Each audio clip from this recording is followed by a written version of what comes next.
If you don't pick who you want to make decisions on your behalf when you're incapacitated, when you're unable to communicate, or when you're dead, guess what?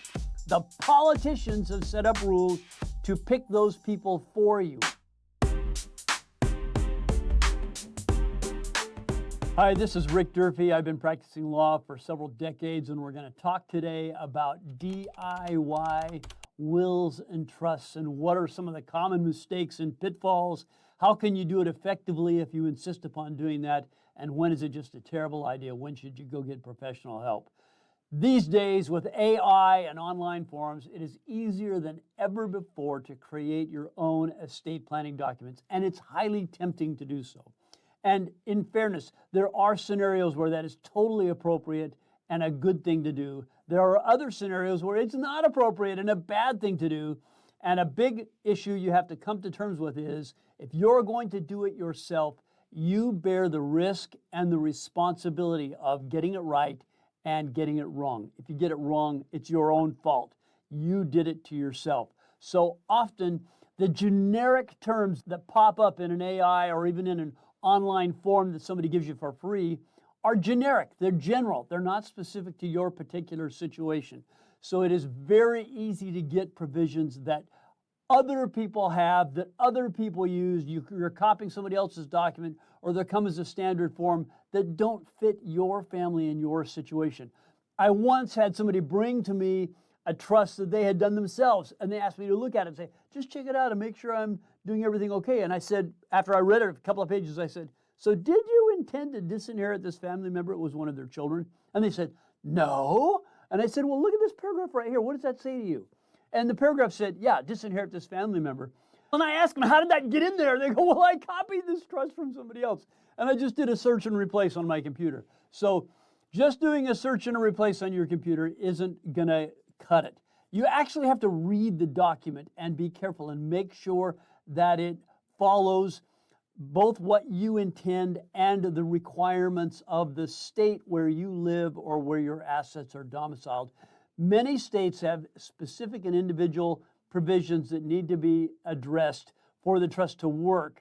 And in a professionally prepared trust by a lawyer or a law firm that work with people all over the country, generally they're going to comply with the provisions of every state. So all states are met, but not every trust does that. Often we'll encounter trusts that qualify in one state but not in another. So that's something you got to look for. Another big, huge thing is, where do you designate particular decision makers? For example, who gets minor children or incapacitated adult persons in your care if you're not here?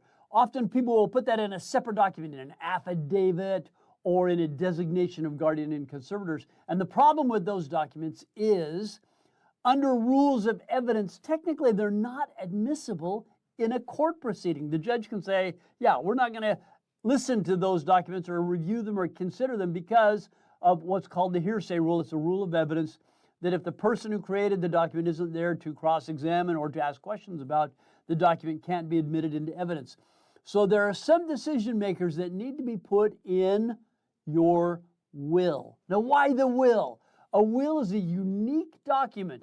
If it has the appropriate language, some things called self-proving terms, and often some very state-specific terms, the appropriate witnesses, and sometimes a notary is required in some places. So if it has all those criteria and meets those objectives or meets those criteria, then the will is self-proving, which means that it is admissible as evidence even if you're dead or even if you're incapacitated and not there to give testimony. So there are some kinds of decision makers that the best place to put them is in your will, not in other places.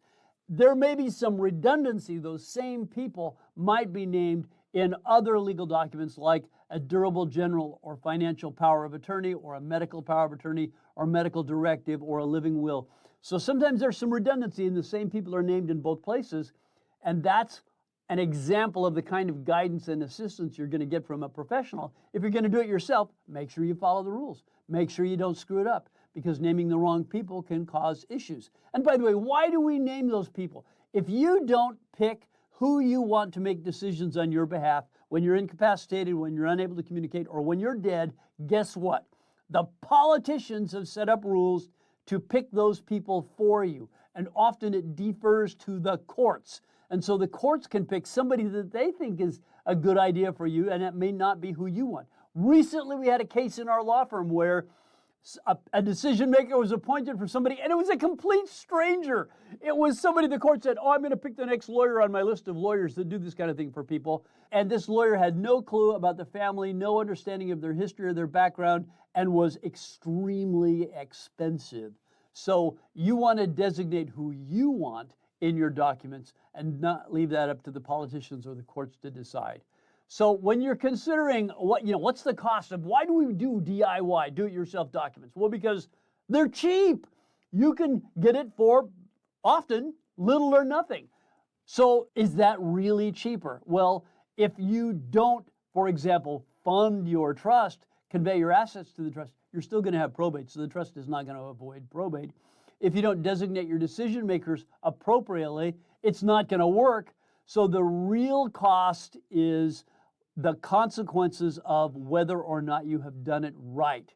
And if there's conflict or controversy or ambiguity or unresolved things, then that's going to add emotional and financial burdens on your family members.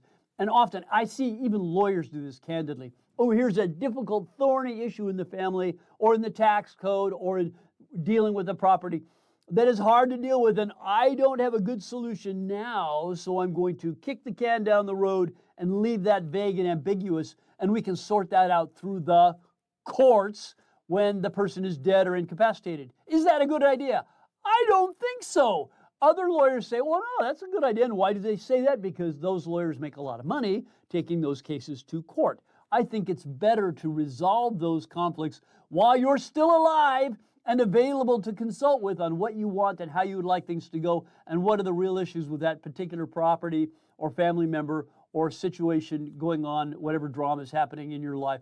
It's better to address it while you're here and alive and just come to terms with the difficult issue. It's kind of like Mark Twain's old saying, if you have to eat a toad, eat it first thing in the morning. And if you have to eat two toads, eat the big one first. Sometimes in planning our legal documents, we have to do the same thing. There's a toad in our legal plan. In fact, that's often a reason why people don't do planning is because, oh, there's some big complicated reason and we can't get over that. Well, find an attorney or a professional to consult with who knows how to eat the toad and help you resolve that concern. So why would you do planning with a professional? Why would you go pay a lawyer or a professional who does estate planning all the time a lot of money to do this for you? And the answer is, this is what they do for a living. They have subject matter expertise. They study this, they look at it, they deal with it. They deal with the consequences when people do it right and when people do it wrong, and they can guide you through all those rules and help you figure out what's going to work best for you. They're also going to be aware of the tax laws and the state laws. And in today's world, it's increasingly common that people are in more than one place. Odds are, if you have children, they don't live in the same place you do. And even if they do now, they won't in the future. And even if you have property in one place, you probably have or may have in the future property in some other place. Also, often trusts don't happen in isolation. There's businesses, there's properties, and there's liability and risk exposure, and you need to consider at least the possibility, do we need asset protection? There might be family concerns like, do my children have a risk of encountering divorce or a medical issue or a substance abuse issue or a capacity issue? Or are they emotionally and intellectually prepared to manage the assets and the property? Or should we get a third party to do that? There's also, candidly, these days, back decades ago when I started planning, it was typical that people who came in to do planning were a traditional family, a mommy and a daddy and some children. And the planning was pretty straightforward and easy. These days, most of the time, it's a blended family. People are on their second or third or fourth marriage. There's children from more than one relationship. There's property that's his separate or her separate, or they're a same gender couple. All of those issues have special considerations that if you don't have somebody who's knowledgeable of the law and the rules and can guide you through some of those thorny issues, help you figure out how do I eat that toad, then you're going to be in trouble. So when you sit down to do this, weigh carefully the cost. Can you do it yourself? Sometimes, yeah. And sometimes I want to just add, the appropriate thing is not necessarily to have a legal document, but to have appropriate beneficiary designations. One of the low-cost, simple ways to cause your estate to transfer without having to go to court and other things is to designate beneficiaries. But a couple of caveats, a couple of warnings on that. Beneficiary designations are flat. They don't deal with contingencies. Give it to my child. Well, in COVID a few years ago, we had situations where a parent named a child, and then in COVID, the child died before the parent, and the parent had in the interim remarried, and the estate, because the child was dead and reverted back to the parent who had a new spouse, ended up going to the new spouse under those rules that were written by the politicians and the courts, and the grandchildren of that dead child got nothing. So inadvertent things like that can happen. There's a reason why you want to plan for that. So if you're going to designate beneficiaries, think through the consequences of what happens if people die out of order of age and have a backup plan. And sometimes beneficiary designations work. There's a time and a place for them.